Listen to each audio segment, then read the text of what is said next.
জুলাই সনদকে মাননীয় প্রধানমন্ত্রী বাস্তবায়নের জন্য দৃঢ় প্রতিজ্ঞ। দেশের মানুষের কাছে বিএনপি যে অঙ্গীকার করেছে এবং যে প্রতিশ্রুতির আলোকে ধানের শীষে ভোট দিয়েছে সরকারের সর্বোচ্চ পর্যায় থেকে শুরু করে সবাই তা অক্ষরে অক্ষরে পালনের জন্য দায়বদ্ধ। সারা দেশে 20,000 কিলোমিটার নদী, খাল ও জলাশয় খনন ও পুনঃখননের উদ্যোগ নেওয়া হয়েছে। ইতিমধ্যে 54টি জেলায় এই কার্যক্রম শুরু হয়েছে।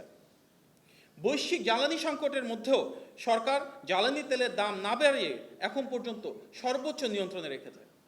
যেখানে বিশ্বজুড়ে জ্বালানি তেলের দাম বৃদ্ধি করা হয়েছে, তার বিপরীতে বাংলাদেশে জনস্বার্থে ভর্তুকি বৃদ্ধি, বিকল্প উৎস থেকে ক্রয়ের উদ্যোগ, দ্বিপাক্ষিক ও বহুপাক্ষিক কূটনীতিতে তেলের সংস্থানকে প্রাধান্য প্রদান এবং আন্তর্জাতিক দর কষাকষিতে বিশেষ গুরুত্ব, এই বহুমুখী পদক্ষেপের ফলে সামগ্রিকভাবে যে কোনো দেশের তুলনায় বাংলাদেশের তেলের দাম যথেষ্ট কম রয়েছে।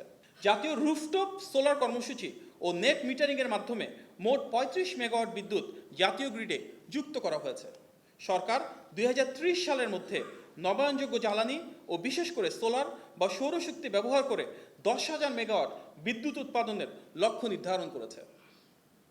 জ্বালানি নেওয়ার জন্য ফুয়েল কার্ডের পাইলটিং প্রজেক্ট ইতিমধ্যে চালু করা হয়েছে। সরকারের একটি অগ্রাধিকার হচ্ছে দ্রব্যমূল্য নিয়ন্ত্রণে রাখা। প্রতিকূল বৈশ্বিক ও দেশীয় অর্থনৈতিক পরিস্থিতির মধ্যে পবিত্র রমজান মাসে এবং এখনও অন্যান্য বছরের তুলনায় দ্রব্যমূল্য নিয়ন্ত্রণে রাখা সম্ভব হয়েছে। একই সঙ্গে তারল্য সংকট থাকা সত্ত্বেও খাদ্যপণ্য ও নিত্য প্রয়োজনীয় দ্রব্যের আমদানি অব্যাহত রাখা হয়েছে, ফলে অভ্যন্তরীণ বাজারে কোনো সংকট তৈরি হয়নি এবং মূল্যস্ফীতি নিয়ন্ত্রণে রাখা গিয়েছে। 4,908টি মসজিদে ইমাম, মুয়াজ্জিন, 990টি মন্দিরের পুরোহিত, 144টি বৌদ্ধ বিহারের অধ্যক্ষ এবং 396টি গির্জার যাজক ও পালকরা মাসিক সম্মানী পাচ্ছেন। এই কার্যক্রম পর্যায়ক্রমে সব মসজিদ ও ধর্মীয় উপাসনালয়ে বাস্তবায়ন করা হবে ইনশাল্লাহ। মাননীয় প্রধানমন্ত্রীর হিন্দু, বৌদ্ধ, খ্রিস্টান ও নৃগোষ্ঠী বিষয়ক বিশেষ সহকারী নিয়োগ দেওয়া হয়েছে, যার মাধ্যমে সব ধর্ম, বর্ণ নির্বিশেষে সকলের অধিকার প্রতিষ্ঠার পথে একটি গুরুত্বপূর্ণ পদক্ষেপ এটি।